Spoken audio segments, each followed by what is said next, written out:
Esto es Biblia y Filosofía.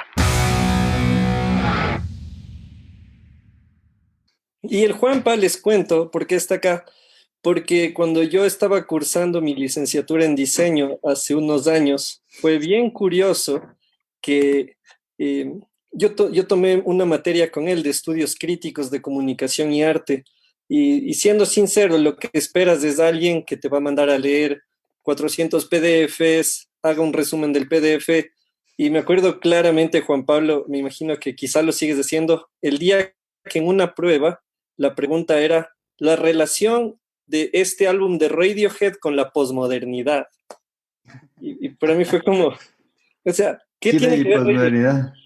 Sí, oye, ¿y por qué hay un álbum de Radiohead que tú utilizas para hablar de la posmodernidad? O sea, algunos, porque creo que los discos de Radiohead, especialmente desde lo que hay Computer, explican bien desde una perspectiva bien subjetiva lo que es la posmodernidad en muchos sentidos, ¿no?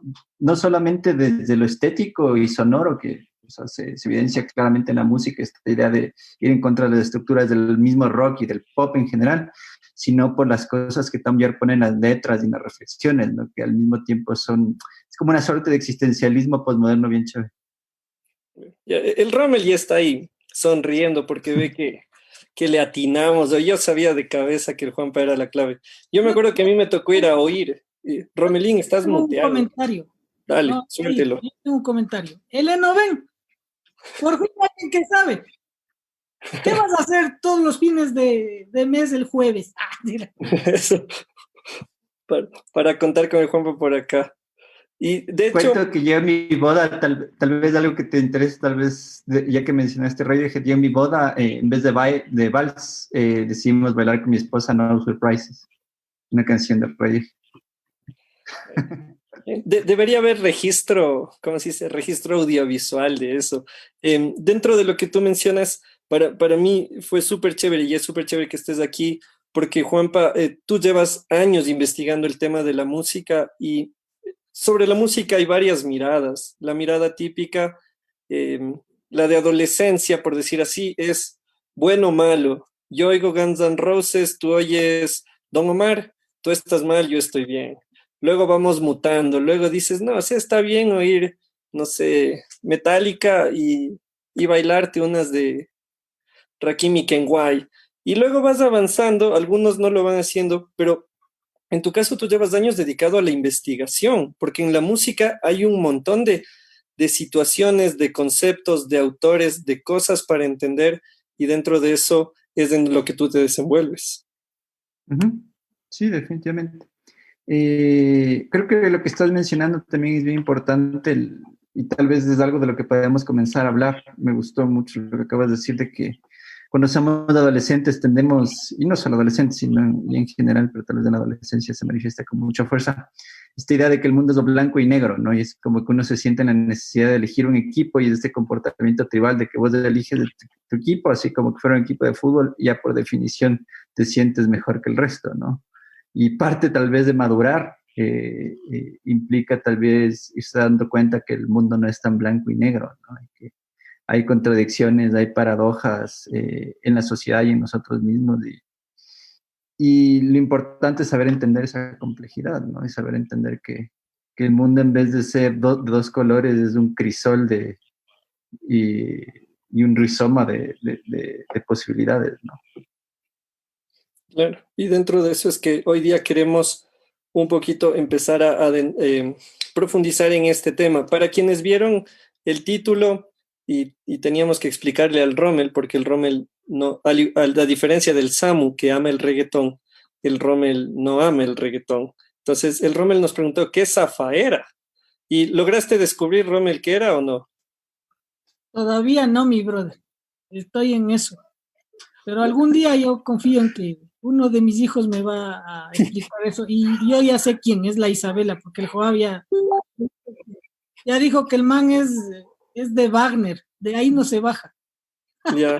Oye, Samu, vos tienes un concepto sobre zafaera. Bueno, es, no sé, una forma de opereta latina, urbana, así como lo es Bohemian Rhapsody en el rock inglés, así que... No. Así que, como quieras nombrarlo, que no te guste la cultura que respalda ese estilo musical es otra cosa. Ten la bondad de chuparte un Hans antes de hablar de Bohemian Rhapsody. Oye, Samu, pero a ver, o sea, fue hace unas semanas que estábamos armando el tema y que vos lanzaste lo de opereta musical. Me ofende completamente que lo pongas al mismo nivel de Bohemian Rhapsody, pero tienes el derecho a la réplica. ¿A qué te refieres con opereta musical? Para la gente que nos está viendo y para quienes afuera solo es mami que tú quieras, aquí llegó tu tiburón. ¿A qué te refieres vos al hablar de opereta musical? Bueno, podríamos entonces quedar en que la ópera es un teatro, es cantado, ¿no es cierto? Y es largo, de continuo, con varias diferentes partes. La opereta es una mini ópera. Entonces, saliendo desde ahí, podemos ver que Bohemian Rhapsody es eso, o sea, arranca con un estilo, pasa al siguiente estilo, va narrando la misma historia y sigue avanzando y te lleva por diferentes pasajes, a diferencia de un montón de canciones pop que tenemos ahora, que es arranca bajo, llega el coro, pa, pa, pa, pa, y luego ya está. Entonces, viéndolo así, la opereta de mi adolescencia, cuando escondía el hecho de que yo miraba MTV porque mis papás son pastores, entonces estaba Jesus of Suburbia de Green Day. 9 minutos de pura magia en rock en formato de opereta. Y claro, todo el tiempo pasaba en el video musical y era una historia larguísima, pero que tenía tantas diferentes partes que te llevaba de un estilo a otro, aceleraba, y daba, entonces, de la misma forma, Zafaera, digamos que no tiene tanta historia. digamos, digamos que es una cosa donde más apela al tema del cambio de ritmo, todo metido en una sola pieza. Y claro, a eso le agregas el hecho de que es un género urbano latino, entonces ya está, ahí tienes tu opereta versión Caribe. Y Juanpa, ¿tú crees que cuando produjeron Zafaera había esta intención de hacerlo así de complejo como lo menciona el Samu o fue solo un mezclemos todo y que sea lo que Dios quiera? Entonces, creo que se cortó un poquito. Entonces, Juanpa, si es que me escuchas, ¿sí me escuchas ahí? O sea, se me cortó un ratito, ahorita te escucho de nuevo, no sé si me preguntaste algo. Claro, sí, te decía, o sea, el Rommel y yo no creemos que fue pensado con toda la complejidad que el Samu la menciona. Dentro de lo que vos analizas, o sea, cuando oíste Zafaera, ¿qué se te vino a vos a la mente? ¿Verdad? O sea, voy a hacer la historia media larga. Yo trabajo con chicos que son más jovencitos que yo, 10, 15 años, y yo tenía esta onda de rockero que no entiende el reggaetón hasta hace unos 6, 7 años. Entonces, a mí se me hacía difícil por todas las cosas que pueden molestar del reggaetón, ¿no? Que es repetitivo, puede ser muy básico, tiene esta onda macha, así que es bien problemática. Entonces, no es como que le daba mucho chance, pero ya un poco para no sentirme tan anticuado, le empecé a intentar cachar más, a dar más onda, a ver más o menos qué significaba y qué representaba culturalmente. Y en verdad, como todo, o sea, todas las críticas que le podemos hacer al reggaetón o cualquier cosa, sí, casi siempre es la punta del iceberg, ¿no? Y el reggaetón sí tiene una historia política que es bien interesante. Hay esta académica puertorriqueña, americana, Petra Rivera, ella escribió un libro que se llama Remixing Reggaeton. Y ella habla de la historia del reggaetón, de cómo comenzó, qué representó, y va explicando un poco la complejidad del género. Y viene el origen del ritmo del reggaetón, el beat, el pum, pa, pum, pam, pum, pa, pum, pam, es bien africano, ¿no? Es el bembao, es un poco la bomba que se conoce acá también. Y la bomba tiene una base bien política, que es bien importante para la cultura afro en general. La música occidental es la melodía, ¿no? O sea, la música intelectual, la música elevada, la música de las élites, la melodía compleja. La música vulgar, la música no occidental es el ritmo. Y el ritmo cumple una función que es bien importante, que la melodía no logra. La música clásica, por ejemplo, fue este afán de encontrar individualidad, de salir de la Edad Media y encontrar el intelecto y más que, o sea, y seguir creciendo por ahí, seguir creciendo en intelecto, en espíritu y bla, bla, bla. La música africana siempre tiene una base que es la idea de generar comunidad. Y la mejor forma de generar comunidad es el ritmo. Y el ritmo, mientras más sencillo es más efectivo, porque el ritmo es democrático. O sea, el ritmo tiene la intención de que la persona que está en la escala más baja de la sociedad y que tiene menos educación y la persona que está en la escala más alta de la sociedad y que tiene más educación logren entenderlo. Y funciona. Y todo el mundo se sincroniza al mismo punto. Y esa es la función social que ha tenido desde siempre el ritmo, ¿no?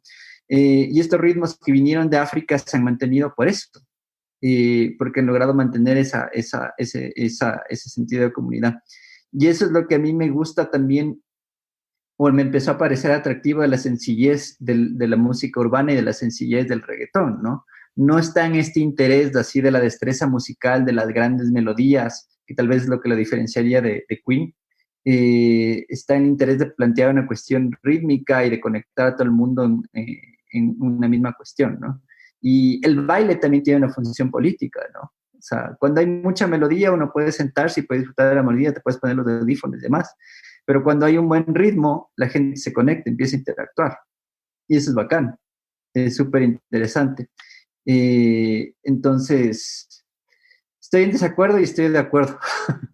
creo que sí, o sea, al reggaetón hay que darle más chance. Creo que también muchas de las definiciones que tenemos de lo que es buena música y lo que es mala música vienen un poco de intelectualismos y esnovismos muy occidentales. Y creo que el ritmo y la música más sencilla, la música más de la calle, la música vulgar, es bien interesante también por eso, ¿no? Y aquí algo chévere, rescatando lo que dices, ñaño querido, la música es un elemento normativo y también un elemento de liberación. Y eso es lo chévere, ¿no? O sea, Vos leíste Jacques Attali. ve lo que dice este man de Lenin, por ejemplo. Dice, la música puede ser un medio para la rápida destrucción de la sociedad. Y el man lo estaba pensando desde su función política, o sea, desde el del poder político. Y es por eso que yo me acuerdo, si no me equivoco, en el 86, cuando Metallica hizo el primer concierto en Moscú, si no me equivoco. Es gigantesco. Se veía raro que había, y me acuerdo clarísimo esta imagen, se veía raro que un policía, un militar soviético, como que quería cabecear porque quería entrar al ritmo, pero para el Estado soviético eso era una producción occidental capitalista, el rock, la vetó. Ahora, entendiendo de a vos también esto, ¿qué es lo que dices? Chévere. El reggaetón es una producción cultural de resistencia ante lo que no le deja hacer.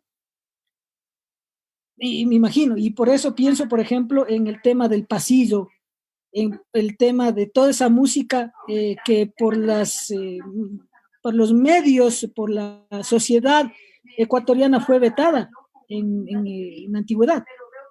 Hablo del pasillo, hablo del albazo, hablo del yarabí, de todos esos ritmos que eran tan autóctonos pero fueron vetados. Cierro un poquito el micrófono. De la música en general, ¿no? O sea, la música desde siempre, hay un libro maravilloso que se llama La economía política del ruido, de este economista político que se llama Jacques Attali, y él dice exactamente lo que vos dijiste: la música desde siempre ha sido dos cosas a la vez, un reflejo del poder y una amenaza al poder. O sea, cumple esas dos funciones sociales. La música es básicamente esa tensión. Desde siempre las aristocracias o las iglesias, por ejemplo, siempre tuvieron mucho cuidado con que la gente escuche música, con que la gente haga música, con que la gente se reúna en espacios públicos de escuchar música, ¿no? Porque cuando la música siempre llama la atención de la gente, y para el poder, cuando la gente se reúne y empieza a relacionarse siempre es peligroso. Por eso las huelgas, lo primero que hacen cuando hay una protesta, los policías es lanzar bombas para que la gente se abra y se disperse, ¿no? Porque al poder no le conviene que la gente esté unida. Y no hay mayor goma social que la música, ¿no? Y aquí un componente bíblico, dale un poquito de condimento bíblico. ¿Por qué se calentó Saúl con respecto a David? A ver, hermano biblista. Chuta. ¿Por qué Saúl se enojó con respecto a David? Ya Chuta, está. bro. Si me preguntabas del domingo me acordaba, loco. Pero hoy Cantos jueves, de júbilo congregacional. David, danzaba en la presencia. Porque la música relataba lo que estaba haciendo David. La música ese tiempo relataba lo que estaba haciendo David y llegó a oídos del imperio. Saúl, hay que ponerle coto al asunto. Y eso se cura poniendo una corbatita. Es interesante eso, chévere. Sigue, bro. Y volviendo al reggaetón, un poco la historia del género. El reggaetón, podemos hablar de que el reggaetón se inició en los 70s, pero el reggaetón como lo conocemos desde los 90s y es un ritmo regional, se empieza a dar al mismo tiempo en Panamá, en Puerto Rico, especialmente en Estados Unidos, pero con fuerza en Puerto Rico. Y algo que es interesante saber ahí es que el ritmo ya empezaba a tener fuerza local a lo largo de todos los 90s ahí, pero estaba concentrado como que un gueto que es no me acuerdo ahorita el nombre del barrio, pero es donde viven la mayor concentración de población afro o mulata. Entonces era la música que escuchaban, es la música que escuchaban solamente los afros o los mulatos en Puerto Rico. Y cuando el reggaetón explota y se vuelve un fenómeno regional y MTV le empieza a parar bola y ya se vuelve así súper comercial, y es interesante ahorita que se ha vuelto un fenómeno ya global, las élites puertorriqueñas y los puertorriqueños, los músicos más consagrados de esa época y demás, se tapaban la cara, o sea, les daba vergüenza, porque era la música de estos negros representando a esta sociedad que es principalmente, o sea, que está en su élite es blanco mestiza, ¿no? Entonces, ahí también Y está eso es lo que... una de las bases, una de las... ¿Ah? Sigue, no, sigue.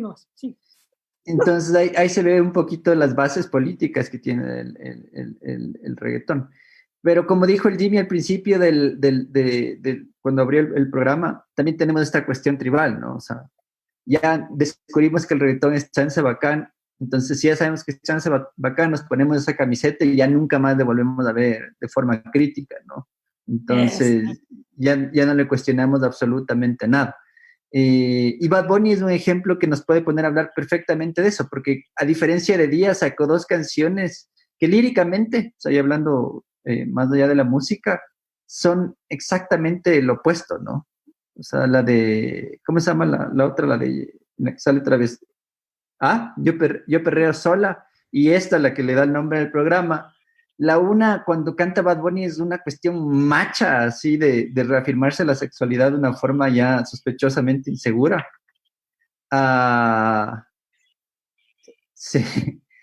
Y la otra es una canción que intenta ser como que súper feminista y de empoderamiento femenino y demás. Entonces uno mismo no sabe qué onda.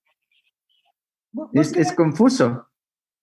¿Vos crees que está jugando a una suerte de lo que hace el meme de ser súper, ¿cuál es la palabra? Se me fue la palabra. No sé si viral, sino irse en contra de, o sea, ser paradójico en sí. Sí, sarcástico, o sea, será por ahí que hay que entender la clave del reggaetón. Porque verás, o sea, yo te digo, ya así como un usuario pasivo, como un no consumidor. Así como hay fumadores pasivos, eres consumidor pasivo de reggaetón. Claro, porque yo tengo vecinos que le meten al perreo y al sangoloteo tenaz. Entonces, ayer hacen una tema cultural los vecinos, no de aquí de este condominio, sino de fuera. Y van a poner música para estar alegres, y ahí ya me acuerdo de Humboldt, ¿no? Para estar alegres, y se mandan unos pasillos, pero de esos ve que si las botellas se abrían solas aquí de Coca-Cola y entonces Humboldt decía, no, yo no les entiendo a estos manes andinos, viven abajo de los volcanes, frescasos, y con música triste se ponen alegres. Y entonces, será algo así, loco, o sea, una paradoja, una nota así que hay que entenderle al reggaetón en esa clave, en la clave de lo paradójico de que este man, mientras más Pero feminista es, más feminista tiene que ser el mensaje.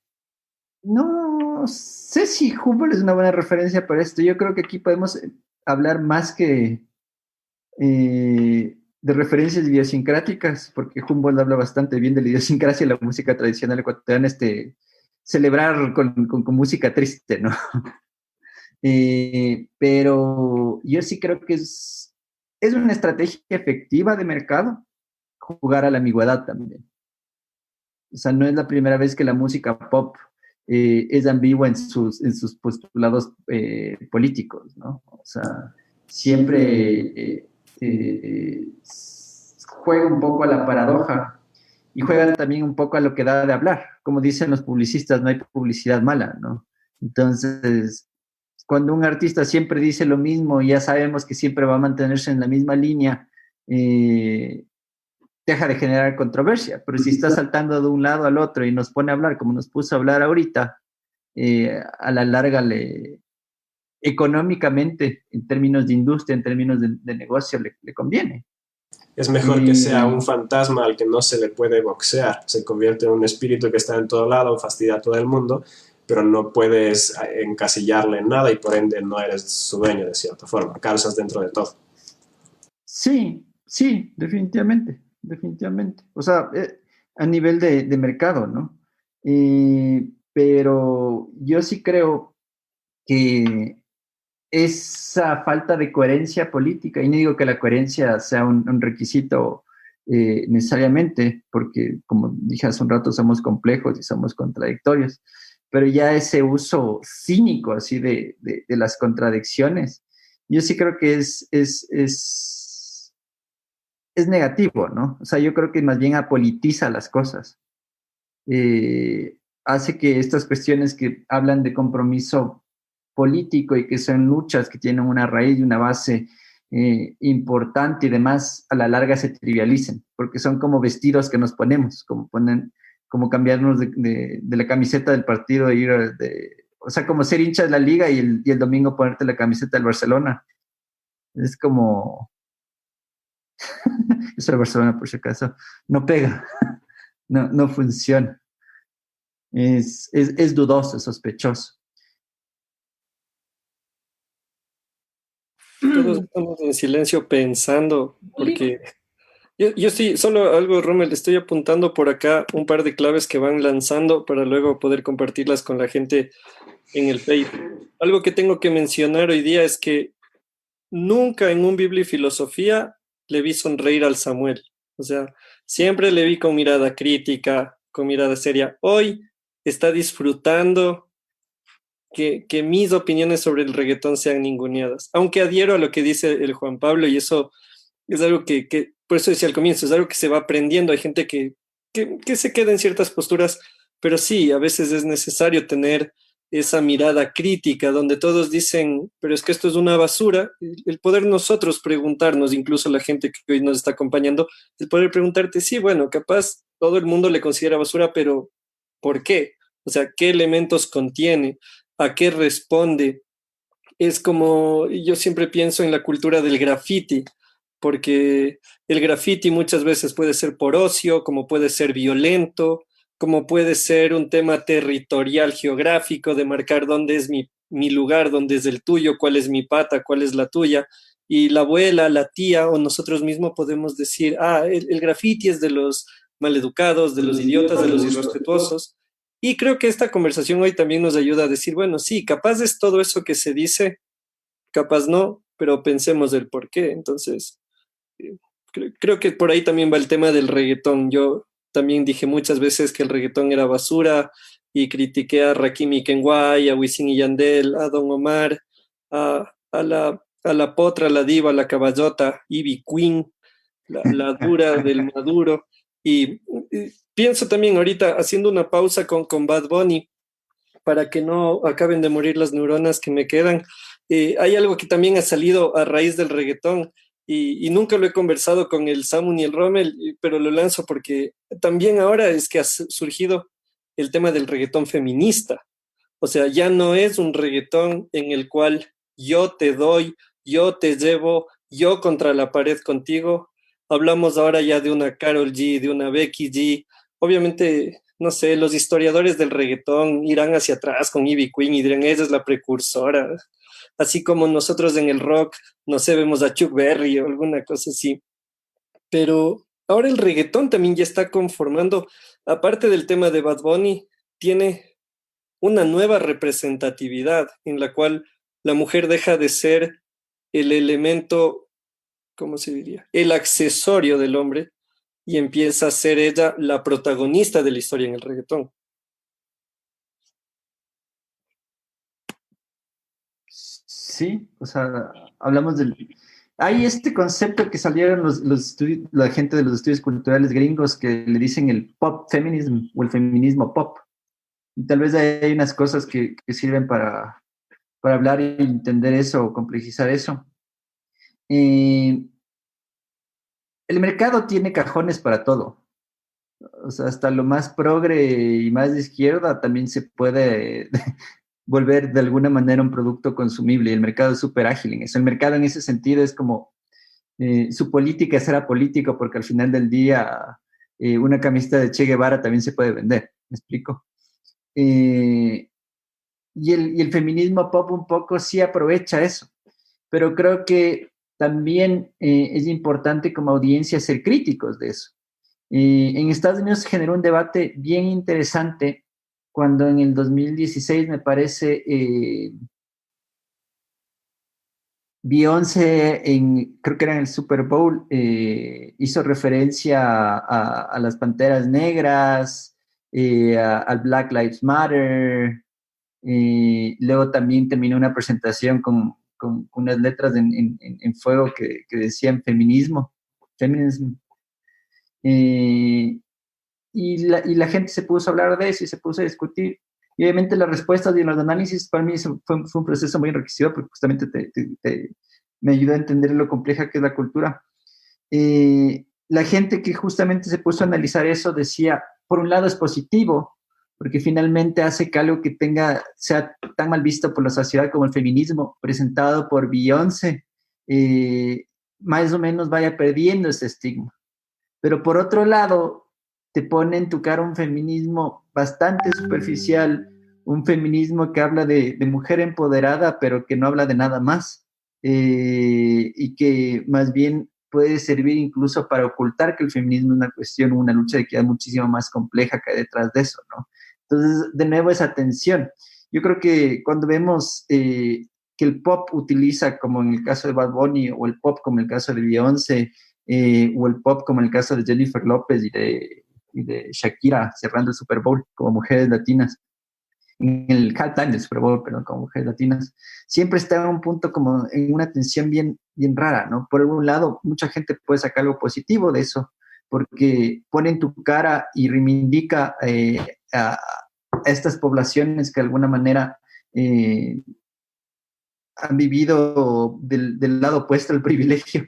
Pero al otro lado también es como que la sobrecelebración de esos momentos también es bien poco crítica y es bien superficial, ¿no? No te ayuda a entender que detrás de eso hay muchísimo más de lo que el espectáculo lo puede mostrar. Justo también estaba viendo cómo la misma Petra Rivera, la que les dije que escribió este libro del reggaetón, analizaba esto de la presentación de la Shakira y de la Jennifer López. Y ella decía que para ella fue súper importante, pero al mismo tiempo fue súper triste porque ella como mujer latina ella como mujer latina primero se sentía reivindicada. Por primera vez las canciones que ella había escuchado toda su vida y demás estaban en la cúspide del mundo blanco norteamericano.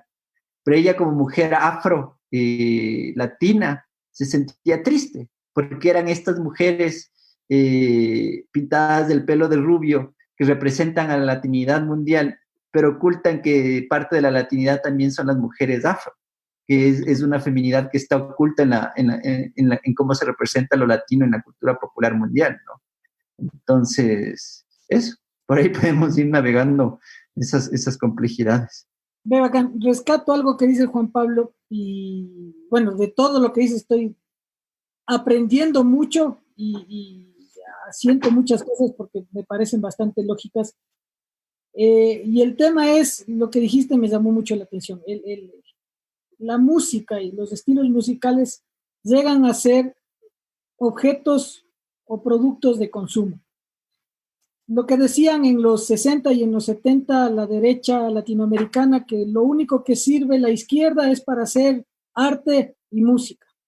Y veíamos, ¿no? Cómo gente de derecha a rabiar, a todo volumen pasaba oyendo El unicornio azul de Silvio Rodríguez en el carro descapotado. Y uno decía, chuta, ¿cómo es la nota? Y ahora ya hay una nota cuando te dicen, vos eres de izquierda, pero usas iPhone, y yo les veo como de la misma manera, ¿no? O sea, como que hablo en serio. Pero entonces, ya yéndome un poquito al tema de la iglesia, de la congregación, tal vez no lo conoces mucho, te pongo en plano general. Muchas veces, antes era aún más pronunciado esto, un cristiano no podía ser rockero, porque el rock en sí era ya signo de maldad y de opresión espiritual. Gracias a Dios se ha ido evolucionando esto. Yo estuve el día que metieron la batería a la congregación de mi mami. No sé cómo llegué por rebote ese día, pero yo vi literalmente cómo los ojos de mi sacrosanta madre que me está viendo ahí se asustaron cuando metieron un instrumento de percusión tan,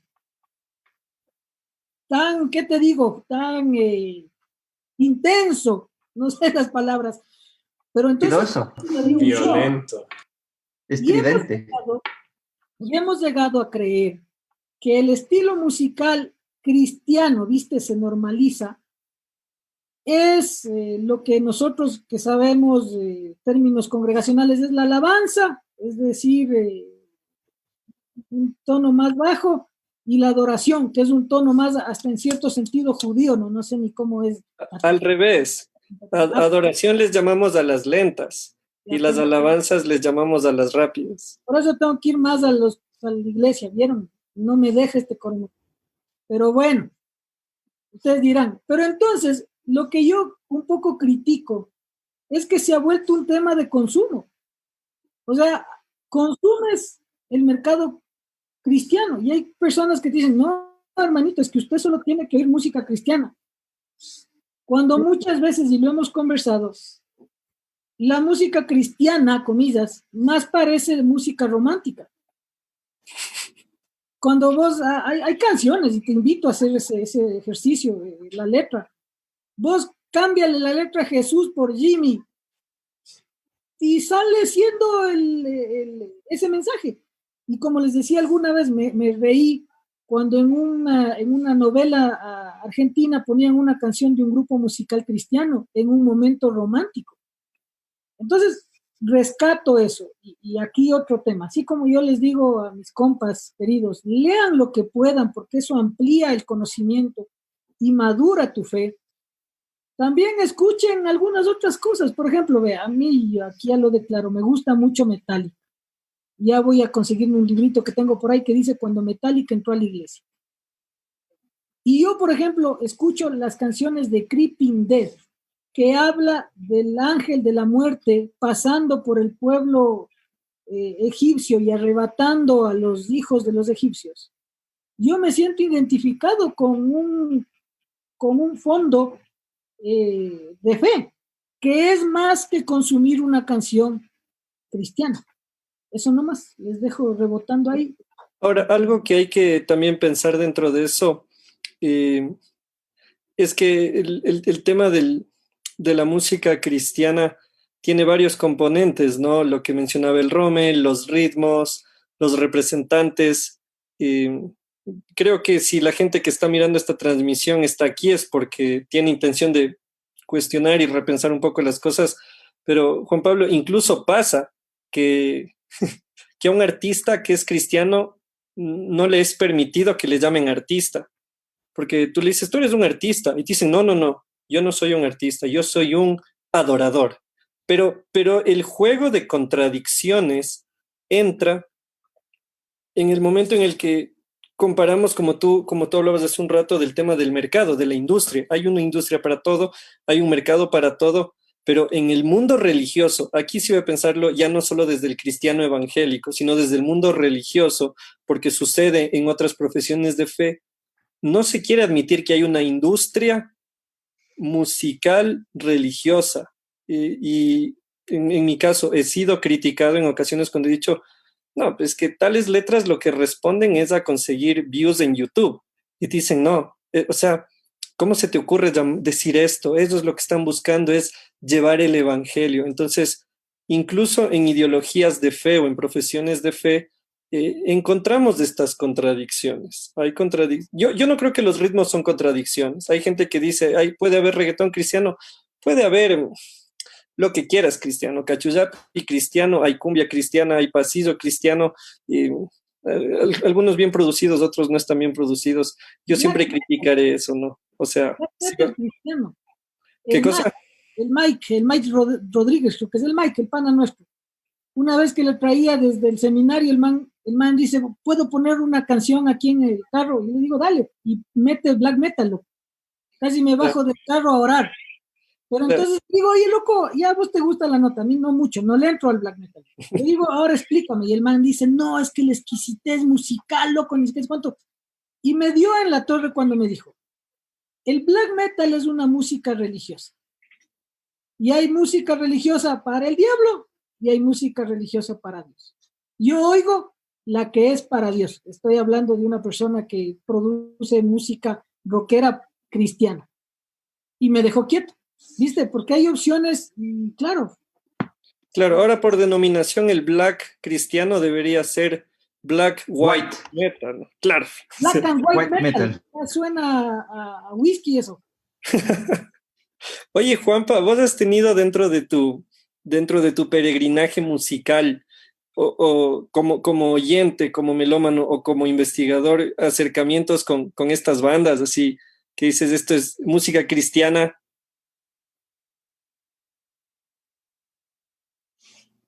¿Se congeló Jimmy? Sí, está bien. Sí, creo que sí. Ya estoy de vuelta por ahí. Repítele. Sí, solo te preguntaba si es que en alguno de tus periplos melómanos te ha tocado encontrarte con este fenómeno de la música cristiana en alguna de sus expresiones. Cara a cara. Contacto No, cara a directo. cara. Capaz de investigar. No te estoy afirmando. Ah, Te estoy afirmando más bien personalmente. Creo que la relación entre el rock y el cristianismo no es tan binaria. El black metal, para hablar de religiones y de postcolonialidad, es como que súper interesante, pero antes de meterme a hablar en eso, ya que mencionaste industria, la industria de la música cristiana es una de las industrias musicales más grandes, es uno de los mercados más grandes. Es un mercado muy lucrativo, es un mercado súper estable. O sea, dentro de lo que es la industria musical global, incluso después de todos estos cambios que hubo, que la industria entró en crisis por el internet, por el peer-to-peer, por la piratería y bla, bla, bla, la industria de la música cristiana se puso siempre estuvo muy estable, siempre estuvo bien firme. Y obviamente es porque esa conexión entre religiosidad y música genera un compromiso que yo entiendo que es fuerte, ¿no? Y por eso yo creo que le da la estabilidad. Pero dentro del rock, hay como que la historia del rock cristiano es bien interesante. Me gustó lo que dijiste de Metallica y el Ángel de la Muerte. Pero hacia finales de los 90 se empieza a dar un fenómeno bien interesante. Empieza a haber un rock cristiano que se vuelve un fenómeno mundial. A mí me gustaba, ya no me gusta. Es algo de lo que me avergüenza ahora. Pero cuando yo estaba en quinto curso, me gustaba esta banda que se llama Credo, que era una banda de post-grunge cristiana y era una banda que era top of the billboards en esa época, ¿no? Era un grunge que para ser grunge era bien metalero, pero las letras eran muy cristianas.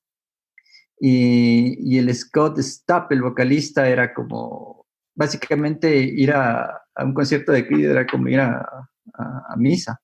Y yo me acuerdo también que justo por ese tiempo me fui a Estados Unidos de intercambio y veía también cómo los chicos utilizaban la camiseta de Creed para ir el domingo a misa y demás, ¿no? Entonces, era bien interesante porque una banda de rock que estaba en el top de los charts, pero era cristiana al mismo tiempo. Creed desapareció, después se cachó que la onda cristiana era una farsa, que el vocalista era un infeliz, adicto y lleno de problemas y cuestiones. Pero en la música más pesada, a principios de los 2000, va del underground al mainstream, el metalcore, que es música súper pesada, cristiana. Bandas que salieron, la primera que escuché que me acuerdo que se quedó como que en Lander era Sao, pero después vino esta banda Sly Dying, August Burn Red, The Devil's Wears Prada, Memphis My Fire, algunas que de hecho, For Today, algunas que de hecho vinieron acá, les trajo este colectivo de metal y hardcore de que yo era parte, que es de unos amigos, que se llamaba Alarma. Y es interesante porque esta música que es súper pesada, en algún momento estuvo en el top de los charts mundiales también, ¿no? Esa música con guturales y demás, súper rápida, súper técnico, metal súper pesado, también estuvo como que en la punta o en la cúspide de la música pop, extrañamente. Y se hizo evidente que esta fórmula entre cristianismo y música pesada, esta fórmula bien ambigua, que parece casi una contradicción, tenía un potencial comercial.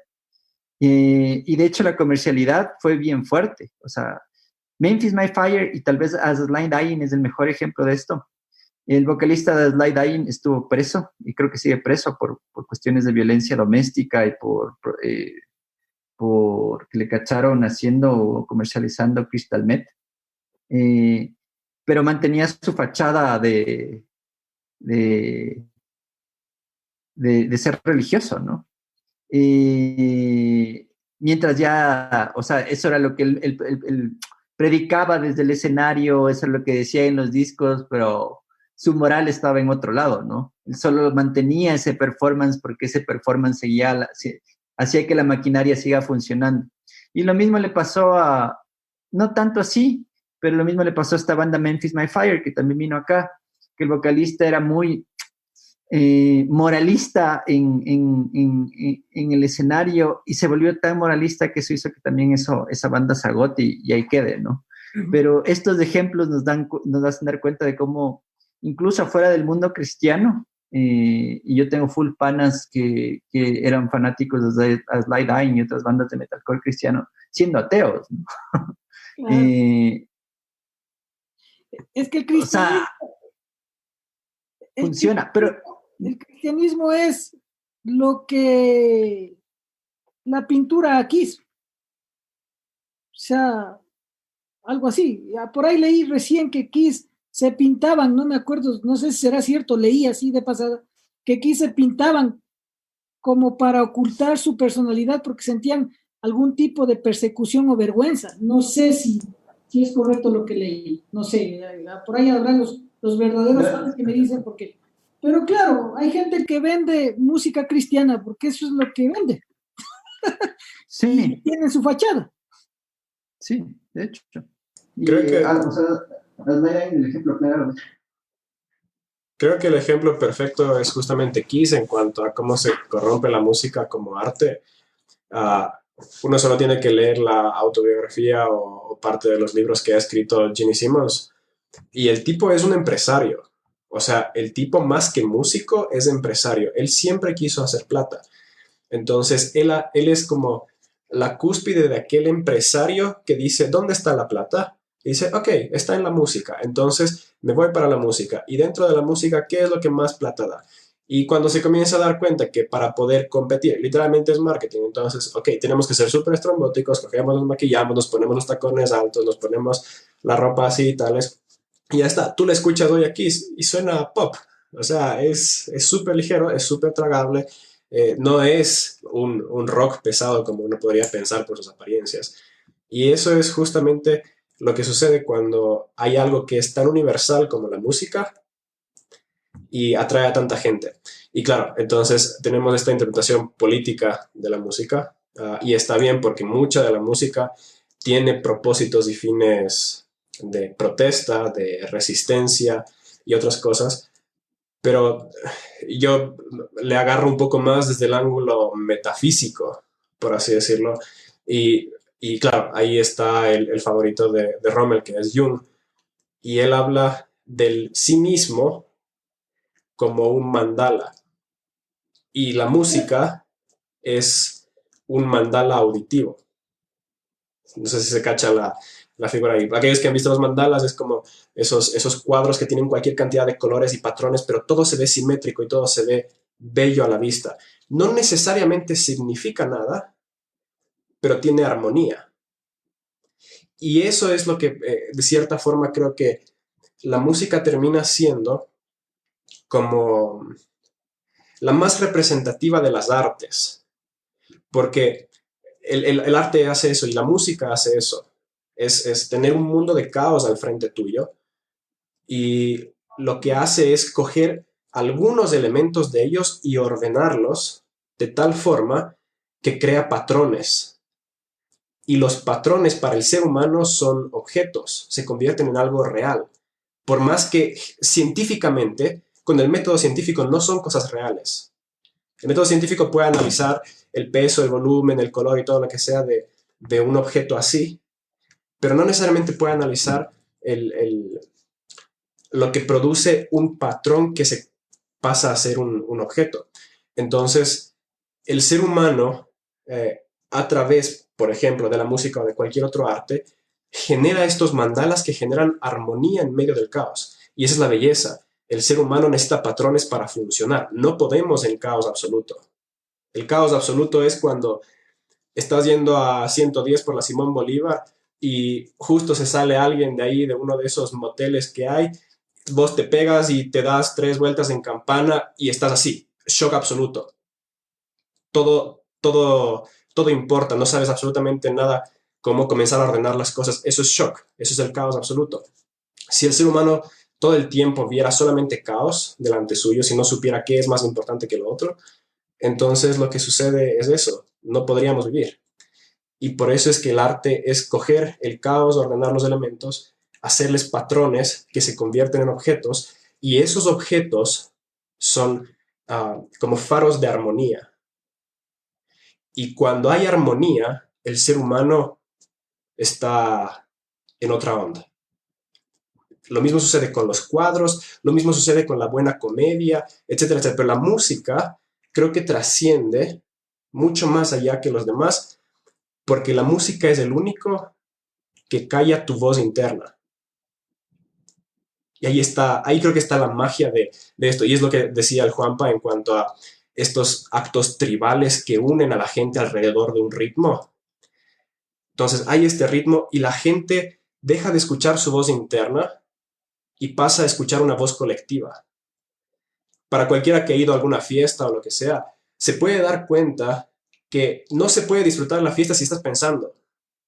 Si estás pensando, chuta, ¿a qué hora será que llega mi pana o lo que sea? Si estás pensando que le viste a tu chama besándose con otro, si estás pensando de que esto es lo más aburrido, en el momento que estás pensando, no estás en el ambiente colectivo y no disfrutas la fiesta. En cambio, callas esa voz interna y de repente entras en el espíritu del colectivo.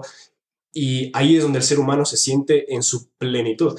Y por eso es fantástico. Hay un libro que se llama Stealing Fire, Robando el Fuego, este concepto de la invención del fuego y luego aquellas tribus que lograron robar ese concepto, esa idea revolucionaria. Y hay por ejemplo, este concepto de que cuando metes a la gente más inteligente y más ambiciosa del mundo, en una sola ciudad tienes Silicon Valley. El problema es que cuando tienes tanta gente como todos ellos, es súper difícil sobresalir. Entonces, los más altos mandos de las empresas de Silicon Valley se van de excursión al Burning Man, ahí en el desierto. Una experiencia tribal básica a consumir droga y escuchar música. Tomorrowland es eso, Ultra es eso, una experiencia colectiva. Y esa es la belleza de la música. Estamos en la época más cínica, más posmodernista, más subjetivista y todo lo que sea, y parece ser que la música más que nunca es lo único que el ser humano en sí no desea criticar, es lo único que le da armonía, es como que vuelve a ordenar los absolutos, donde podemos identificar que algo real hay, porque todo lo demás se ha caído.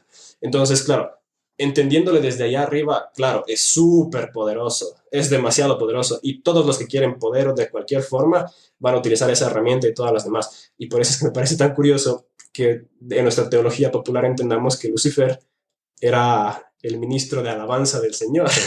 Entonces, y no sé, para mí tiene sentido así, un mandala auditivo y orden en medio del caos. Yo tengo una pregunta. ¿Qué es motel? Es hotel con N. No te contestes, man.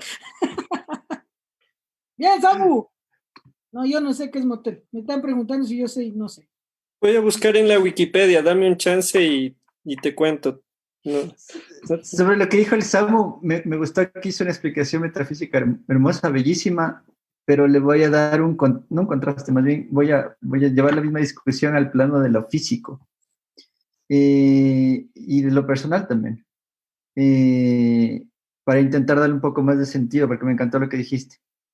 Hay un documental que se llama Alive Inside.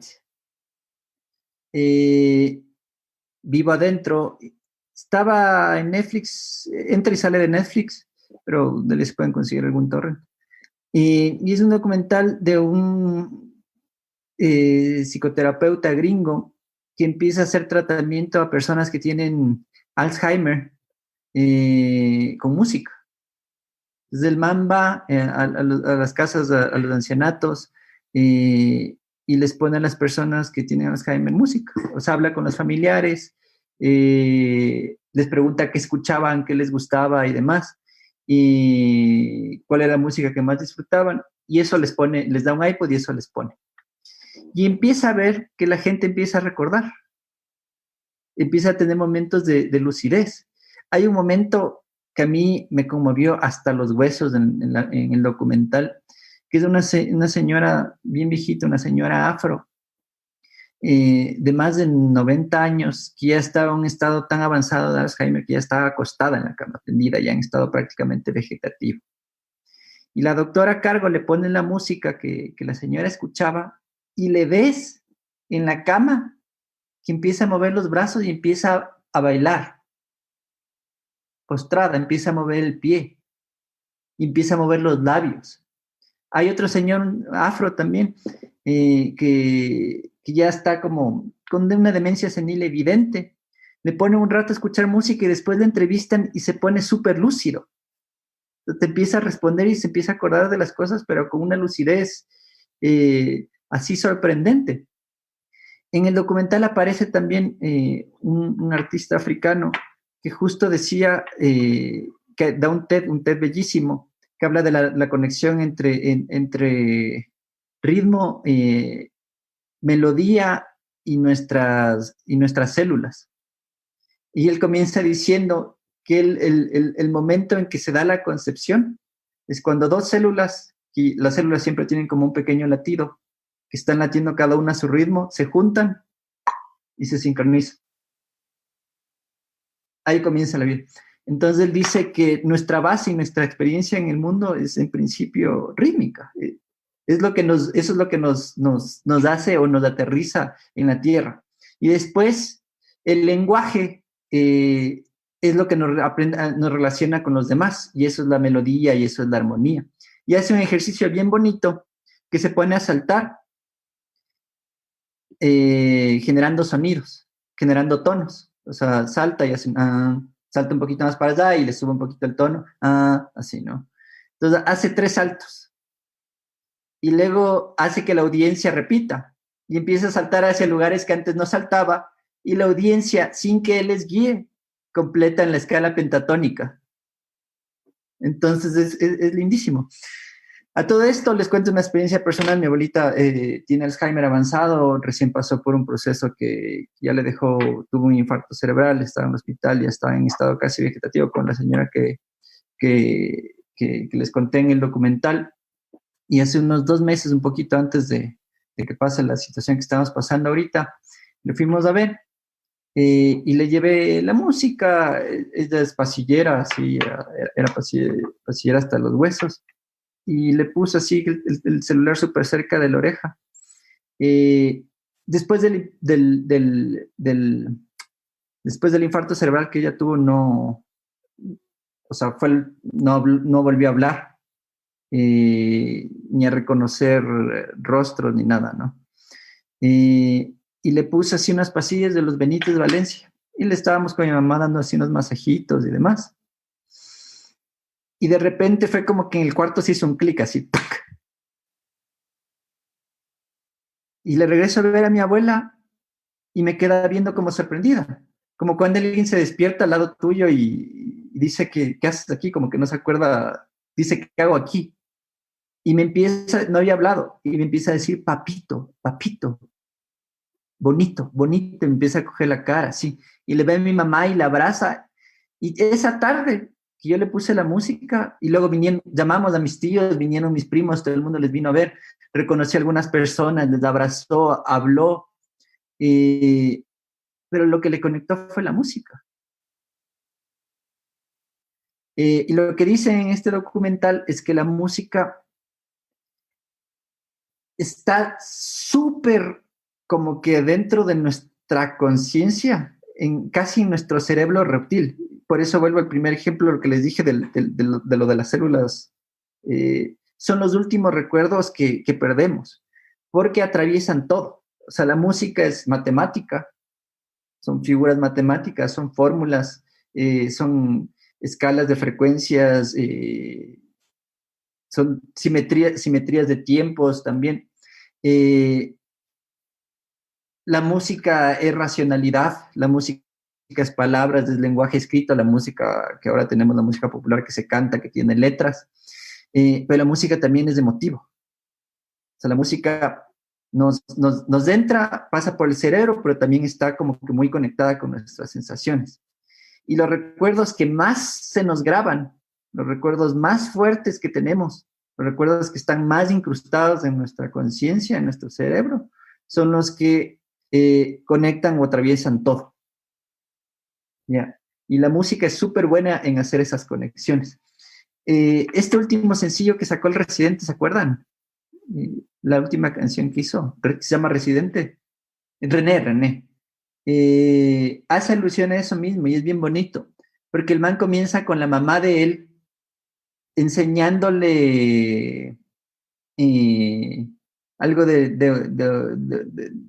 una tribu, o sea, enseñándole una lección de este deporte que jugaban los de alguna cultura ancestral de Puerto Rico, y el René dice que no entiende, y la mamá, para que entienda, le empieza a cantar.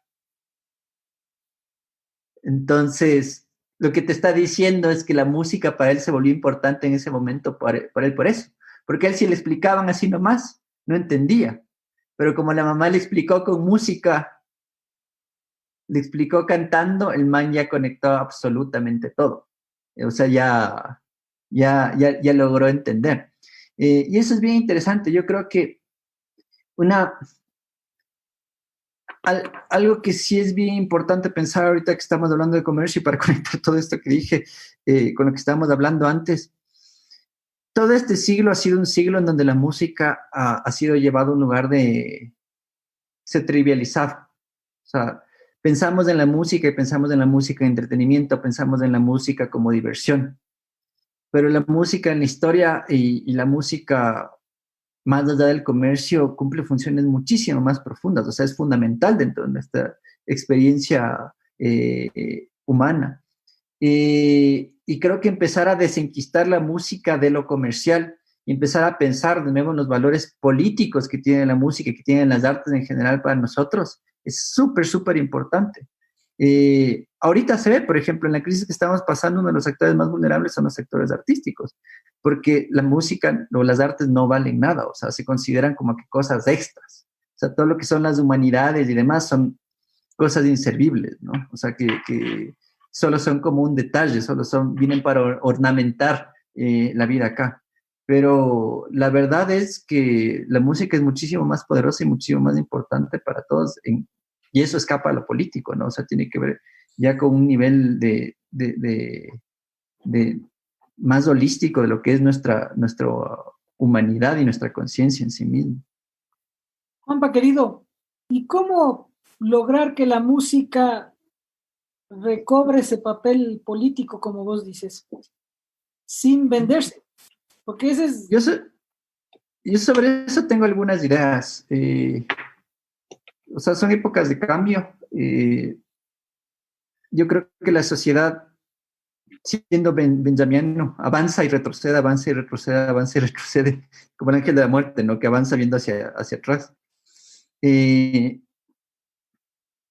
Yo creo que el sistema nos vendió esta idea de que tenemos que tener al artista así súper elevado y endiosarle y tenerle básicamente como una guía. Pero yo creo que ahorita viene un momento en donde las audiencias vamos a jugar un nivel más importante. O sea, es un momento en donde yo creo que la gente, como grupo, como colectivo, tiene que reclamar las artes no para el comercio, sino para la sociedad en general.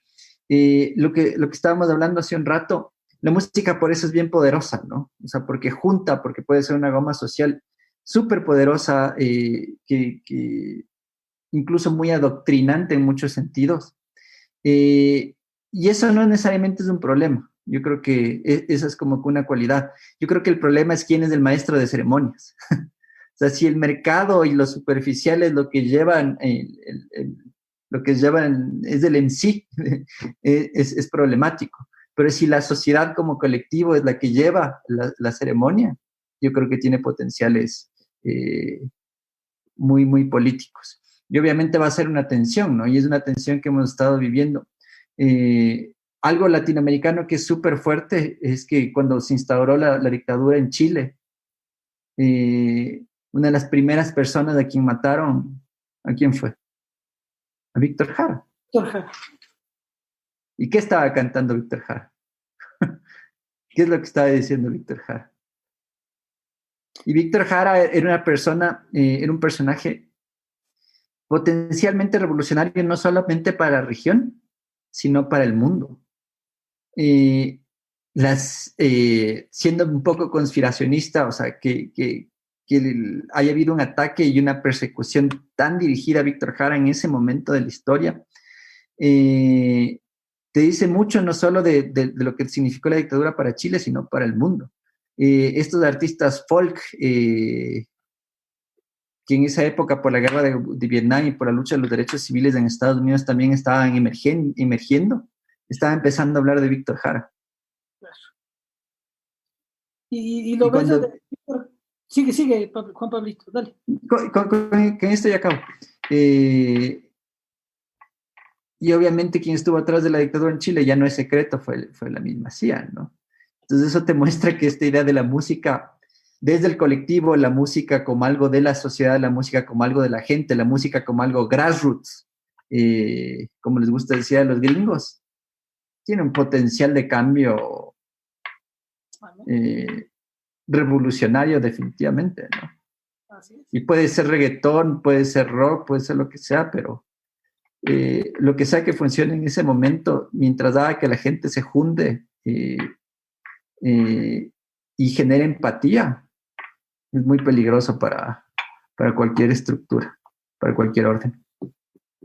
Y sabes, lo que rescato un poquito de lo que dice sobre Víctor Jara, que él habló de revolución con un lenguaje supremamente estético, no sé si es la palabra, pero habló de revolución sin hablar de revolución.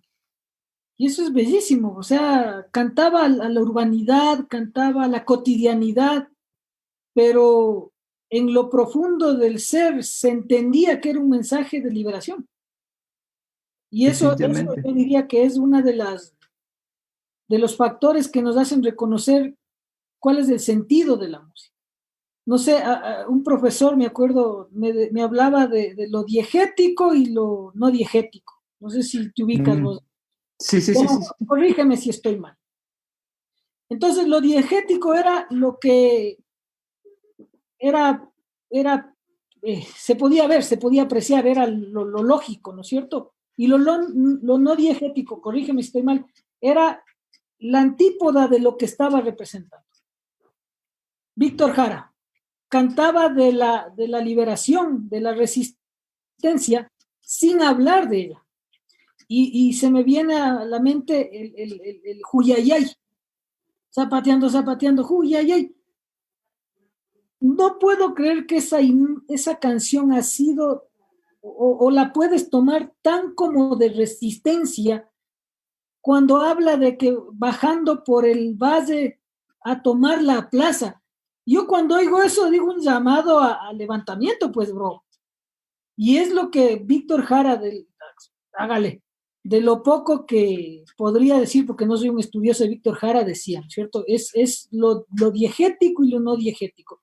Ahora, yo te digo una cosa, hemos normalizado tanto los contenidos te voy a hablar de nuestra fe, que nosotros ya tenemos claro lo que va a decir una música de alabanza o adoración, que ya ni siquiera es exaltación a Dios, como lo eran los himnos, sino una nota para mí.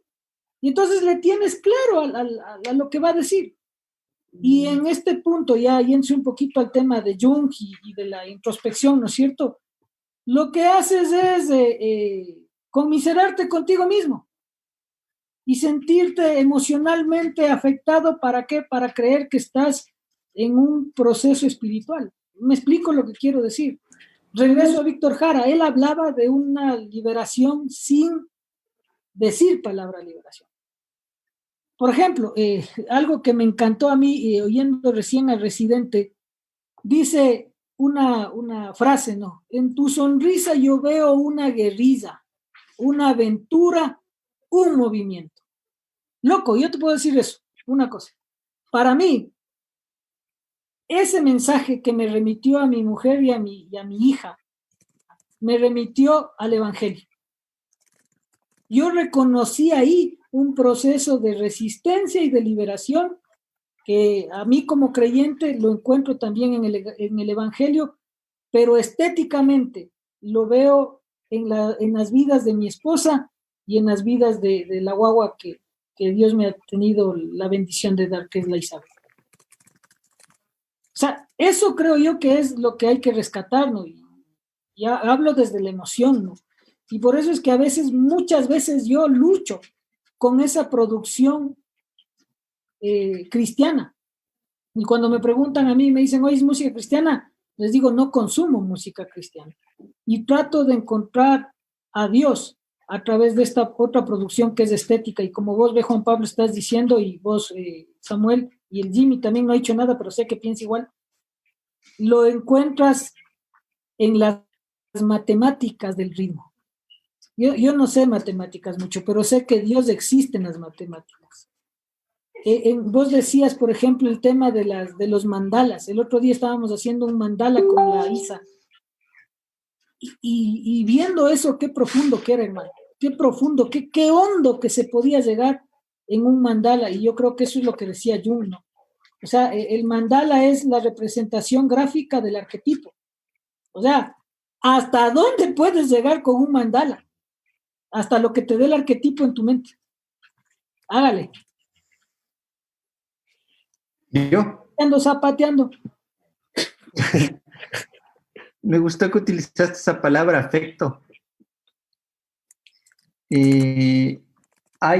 No soy experto, pero hay una corriente más o menos nueva de pensamiento, de filosofía que se llama Affect Theory, teoría de los afectos.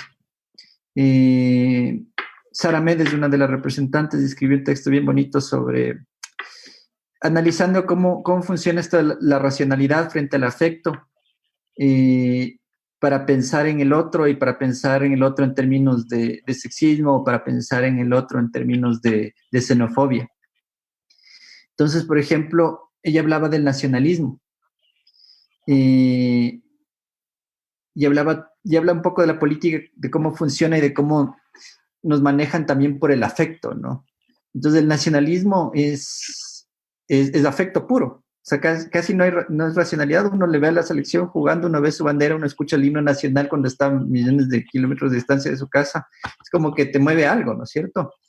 Pero el nacionalismo se puede utilizar para dos cosas. O sea, ese sentimiento de pertenencia puede ser dos cosas a la vez. Es lo que te hace sentir empatía por quienes están al lado tuyo.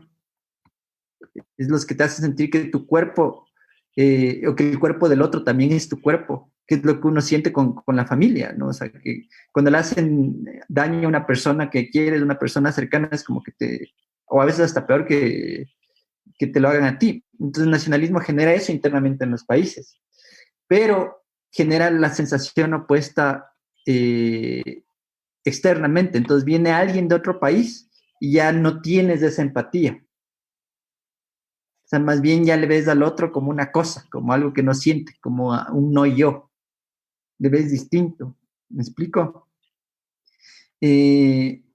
Entonces, si ya nos vamos de la racionalidad, si ya nos vamos de las palabras, si ya nos vamos de las cuestiones que son obvias y que son lógicas, esta idea del afecto es súper importante por eso, ¿no? Porque en verdad el afecto es básicamente esta cuestión que nos ayuda a aceptar al otro o a entender que el otro es uno mismo.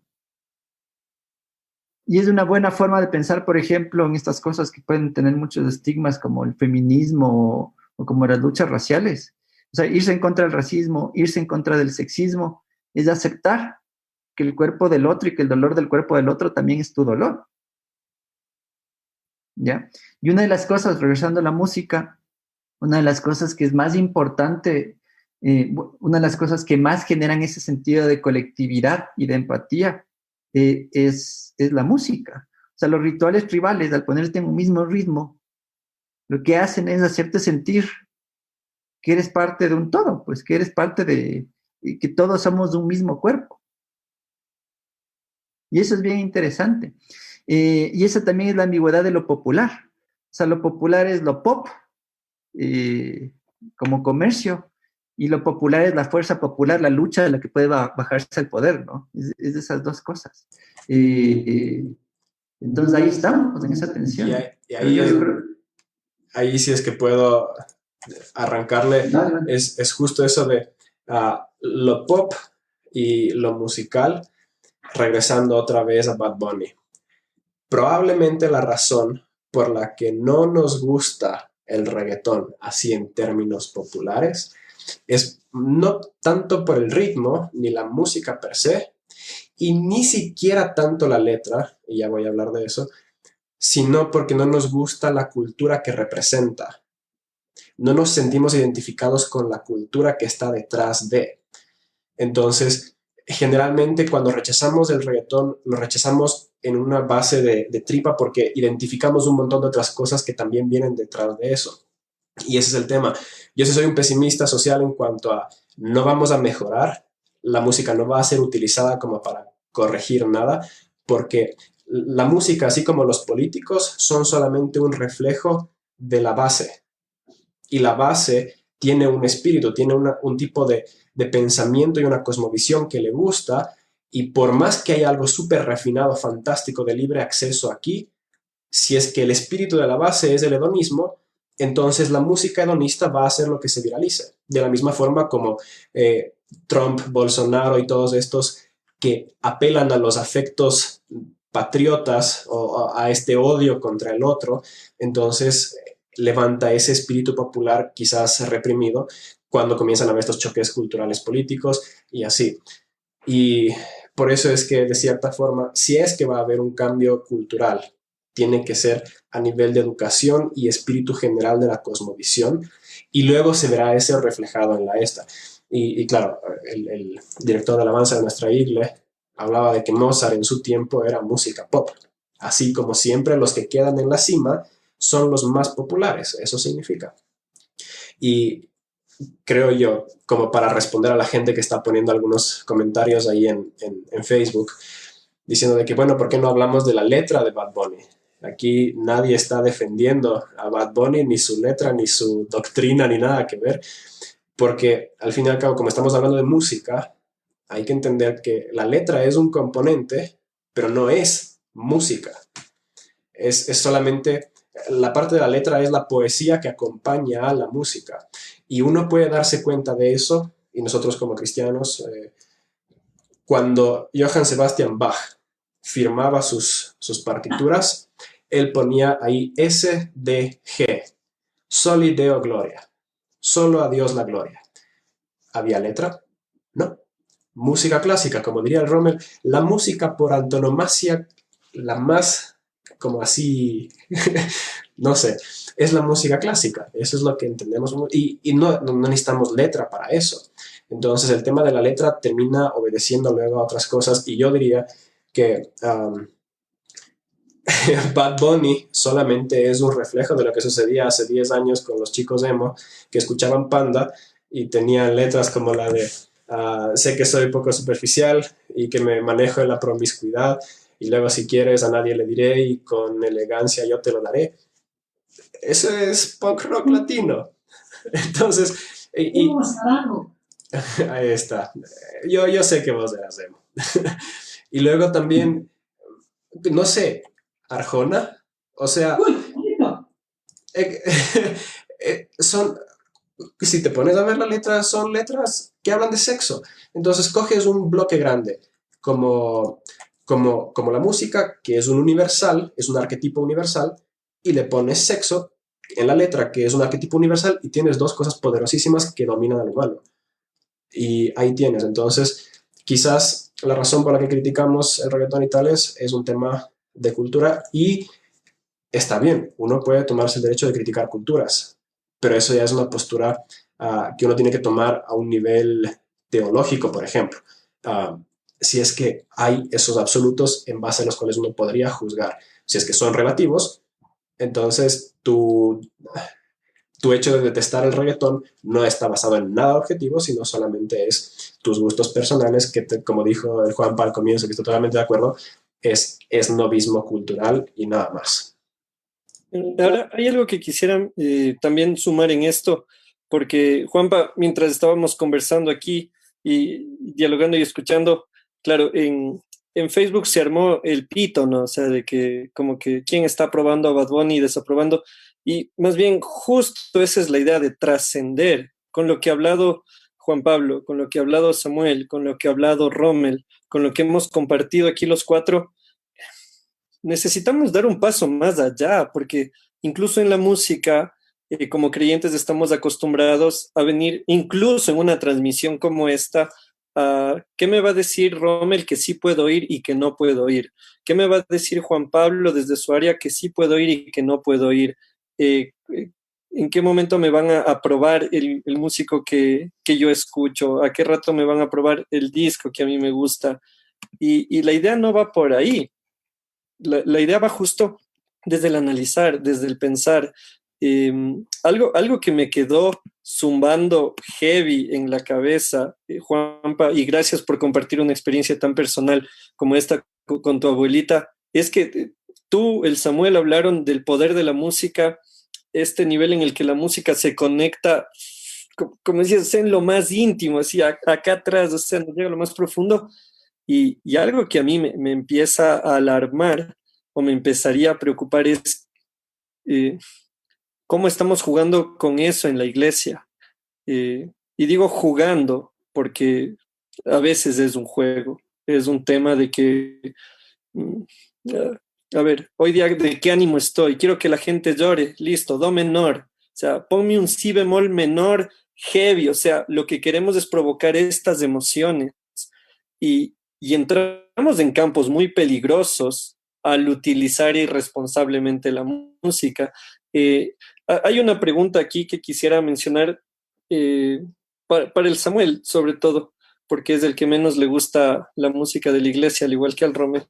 Pero alguien nos preguntó acá y decían, ¿qué rol miran en este momento de la música en una situación como la cuarentena? Porque yo lo he criticado mucho y lo he cuestionado mucho en que a muchos se les cayó ahorita, no sé, se les cayeron los likes porque ya no tienen fotos para publicar el domingo con su instrumento al frente y muchas autoestimas entraron en juego. Pablo, metido entonando cantos en medio del dolor y no espectacularizando que está bien en algunos casos, con luces y haciendo del culto el espectáculo para algunos, que como dice el Jimmy, necesitan esa foto para tomarse. Yo te dije algún sueño que tengo, el rato que yo tengo una congregación templocéntrica, los músicos atrás, no adelante, porque ese es el punto, se espectaculariza el tema, y es lo que está diciendo el Juan Pablo en términos de música, digamos, secular.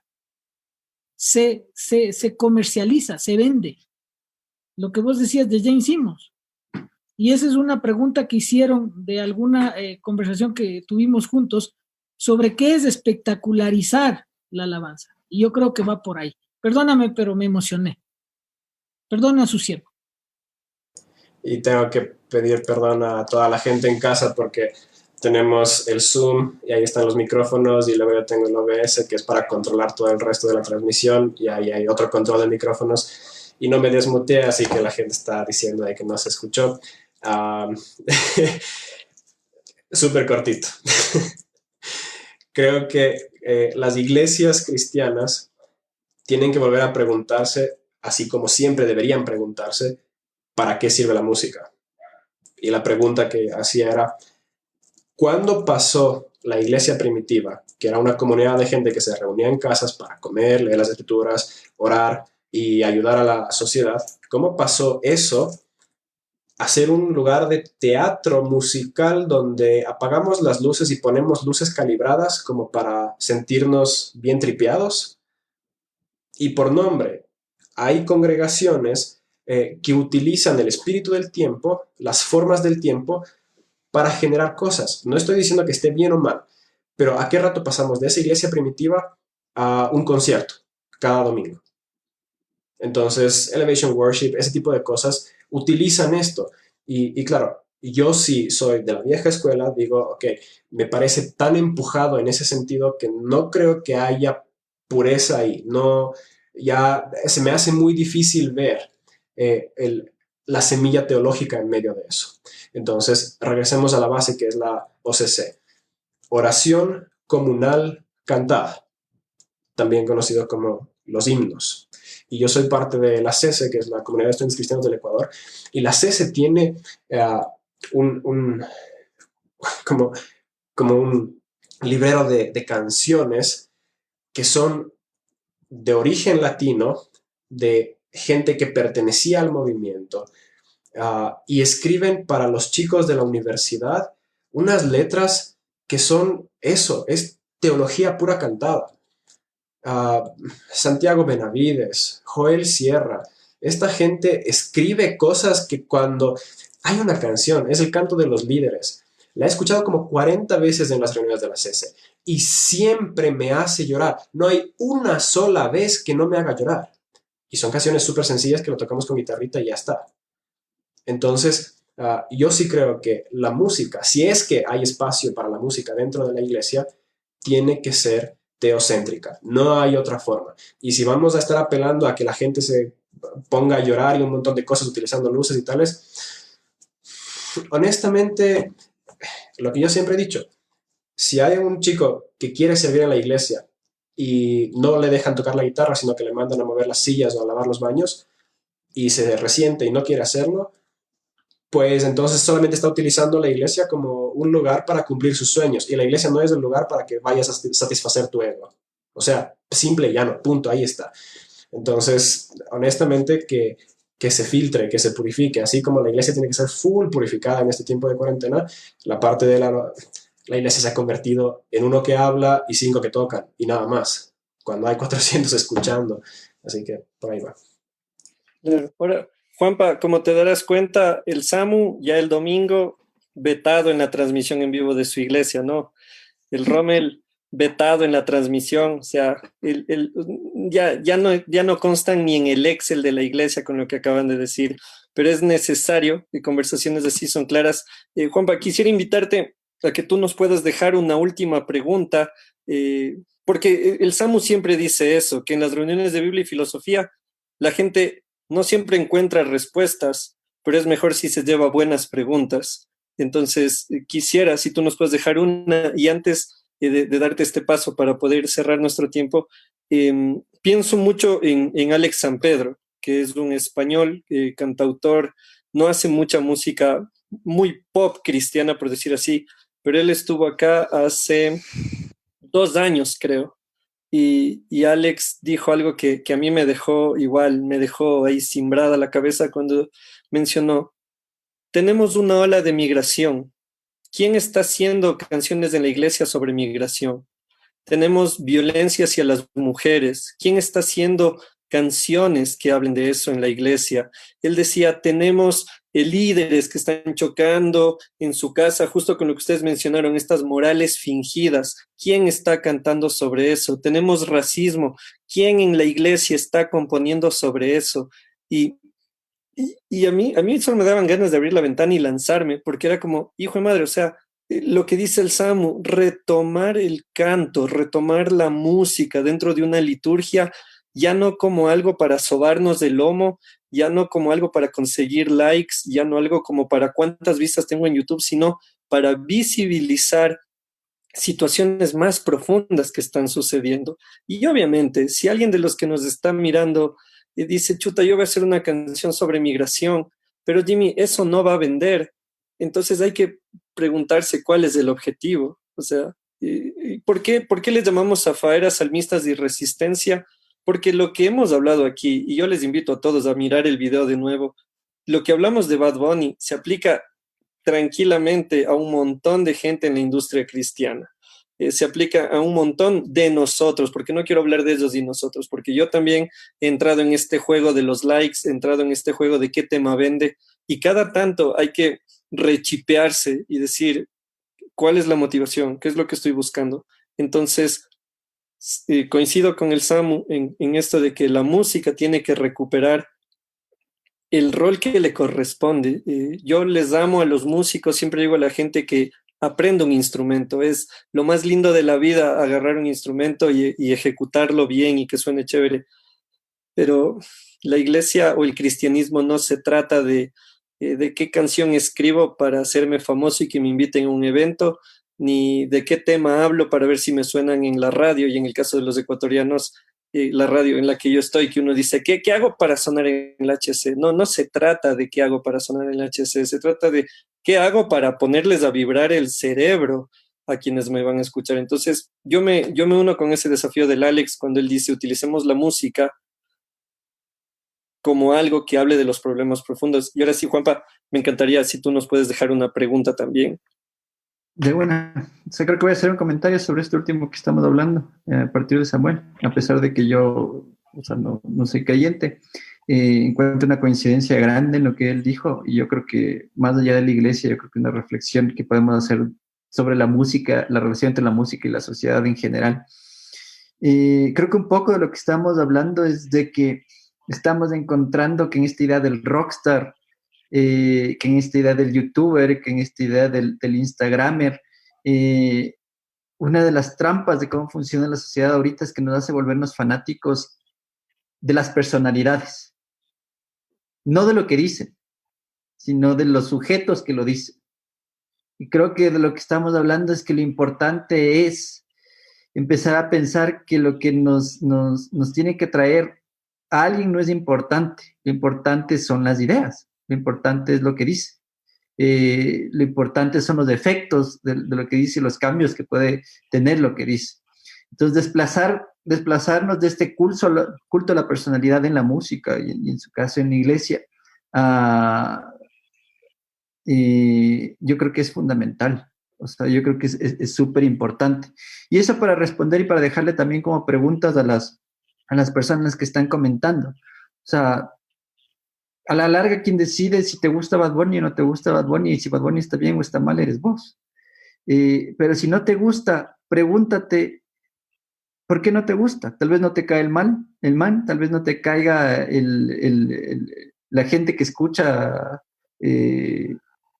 Bad Bunny, tal vez no te caigan sus ideas, ¿ya? Entonces, pregúntate que tal vez alguien encuentra algo en sus ideas, tiene que tener esa oportunidad. Y yo creo que cada que escuchamos música, definir qué nos gusta y qué nos gusta va más allá del gusto, va más allá de cuánto también nos cae, cuánto admiramos a las personas que generan la música. Más bien, yo creo que la clave es preguntarnos para qué nos sirve esa música, qué me hace esa música a mí, qué puedo hacer yo a partir de esa música, ¿ya? Olvidarnos de la estrella, del artista, de la celebridad, y más bien pensar en qué nos están diciendo y qué podemos hacer con lo que nos dicen y qué no podemos hacer con lo que nos dicen, ¿ya? Si no me gusta Bad Bunny porque yo creo que está promoviendo misoginia, está bien, pero el problema es la misoginia, el problema no es Bad Bunny. ¿Me explico? Entonces, eso, básicamente. Y si ya esta es mi última intervención, también quería agradecerles de nuevo el espacio. O sea, me parece súper importante que podamos hablar desde la diferencia. Obviamente no tenemos la misma creencia y la misma base espiritual, pero yo creo que algo que le hace falta a este mundo es poder justamente hablar desde la diferencia, ¿no? En realidad solo se puede hablar desde la diferencia. O sea, si vamos a hablar con las personas que piensan igual a nosotros, no estamos hablando. O sea, la idea es más bien ir viendo afuera de nuestros espacios con quién podemos hablar. Y eso pasa cada vez menos, ¿no? Las redes sociales, de hecho, hacen que nos hablemos y que cada vez más bien seamos estos guetos donde circulan las mismas ideas y nos quedemos hablando y reflexionando sobre lo mismo y a la larga nada cambia, ¿no? Yo creo que más bien es importante espacios como este, espacios que más bien hacen o lo que buscan o en su base lo que están haciendo es hacernos repensar. Yo creo que eso es importantísimo. Esa es una lección que yo creo que trasciende lo religioso. Así es. Gracias, Juanpa. Cuando dijiste que se habla en la diferencia, solo estaba esperando que el Rommel grite la otredad. Así, solo faltaba el Rommel gritando la otredad, la otredad. Y sí, o sea, sé que podríamos irnos de largo porque con los cuatro siempre es chévere poder conversar con el Samu, con el Rommel también. Siempre. Para la gente que nos está mirando, gracias por acompañarnos. Ahora Juanpa acaba de responder algo que mencionó Juan Carlos Morán, un gran amigo que nos sigue desde Guayaquil, y que él decía, o sea, antes de criticar, preguntémonos qué es lo que la gente está buscando en ciertas propuestas. Y recordemos lo que les hemos dicho en 400 millones de veces anteriores, indagar o preguntar o investigar o entender no significa aprobar. Puede que vos hagas, tú no estás mirando y haces una labor breve de sociólogo. Hablas con tus panas, brother, odio el TikTok, porque ese es otro tema para otro día. Pero ¿por qué a vos te gusta? ¿Qué has encontrado en el TikTok que te llena tanto? Y no tienes que terminar amando TikTok ni descargándotelo, pero por lo menos vas a entender al otro, lo que dijo Juan Pablo, entender en base a la diferencia. Entonces, eso puede pasarnos con Bad Bunny, eso puede pasarnos con el reggaetón cristiano, con el rock cristiano, puede pasar con Metallica, puede pasar con el Samu y su funk brasilero. O sea, me estoy refiriendo, Rommel, a entender la diferencia del que ama Metallica con el que no ama Metallica, porque ya el Rommel ya me está viendo raro. Y Rommel, además vos sabes, los dos compartimos el gusto por un par de canciones de Iron Maiden, o sea, no estamos lejos, estamos por ahí los dos. Es en Chiquis, es reunión, cierto, con creyentes, listo, no, Iron Maiden aquí no se menciona. Pastor. No, tranqui. Pero nuevamente, tiempo para despedirnos, amigos, para ir cerrando este tiempo. Yo quiero despedirme con un himno, con una parte del himno nacional del Ecuador. En vida que me quisieras, de muerte, ¿para qué? Les quiero mucho, cuídense, panas. Si tienen chance, lean, acoliten, vean la manera de ayudar a la gente que está perdiendo los trabajos. al artesano, al emprendedor. Aquí el Juanpa me está a mí abriendo el panorama hasta el músico. Algo tenemos que hacer para colitarles, para reactivar esta nota desde nosotros mismos, porque si esperamos de los mismos de siempre, vean, lo único que hacemos es hacer vaca para ellos. Y les queremos mucho y como les dije, en vida que me quisieras, de muerto ya para qué. Feliz día del trabajo, compas queridos. Samu, tu turno. El tío Fede dijo que la vida sin música sería un error. Así que creo que con eso vale la pena terminar.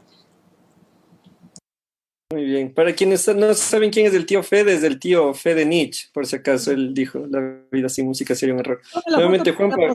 La austeridad.